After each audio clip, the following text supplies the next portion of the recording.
Shalom and welcome to today's edition of Rabbi Ron in the House. Last week, an article in the USA Today directing our attention to Los Angeles, California. What they were doing was preparing for renovations on an interstate highway. Says in the article it is the busiest highway in the entire nation. Let me read to you the concerns about this construction from this newspaper article that I read on the computer.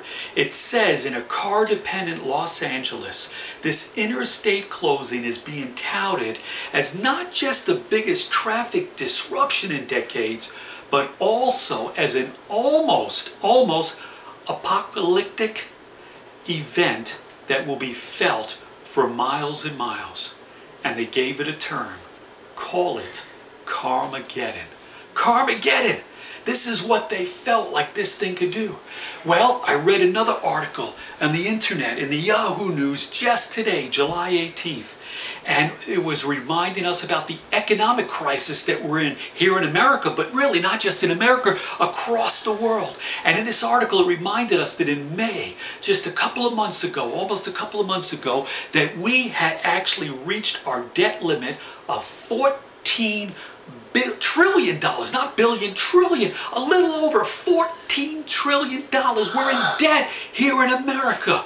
And it was just mind-boggling how to be that much in debt.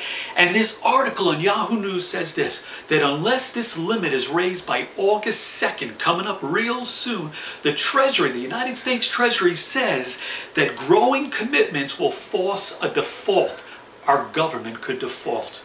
Federal Reserve Board Chairman here warned last week and says that a failure to raise this ceiling would cause a very severe financial shock to the global economy. President Obama talking about this, called this crisis economic Armageddon. A shock, severe financial shock that could affect the global economy, not just America, but the entire world.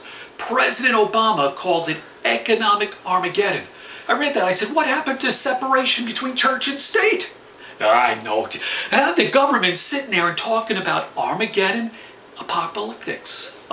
And it's using these biblical terms of the end times. Our government, our leaders of this nation, not the spiritual religious ministers, but our politicians and government leaders are using biblical terms to describe the state that we're in here in America and all over the globe.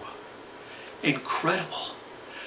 Are we in the end of times? Are we getting close to the end of times? Are we getting close to the apocalypse and to Armageddon? Is it really happening? We know these terms in the Bible, and I would imagine that it would be the religious, spiritual leaders that would be using these terms to talk to us. But here, what do we have in the news? Our politicians, our government are using terms apocalyptics and Armageddon. Well, folks, the scriptures tell us we don't know the day or the hour. August 2nd, we don't know the day or the hour. Harold Camping tried to pick the day and the hour twice. 2 strikes. He's going for number 3. Is it 3 strikes and you're out when it comes to prophecy? We'll have to wait and see. But the scriptures, they tell us we don't know the day or the hour, but it does tell us we'll know the season.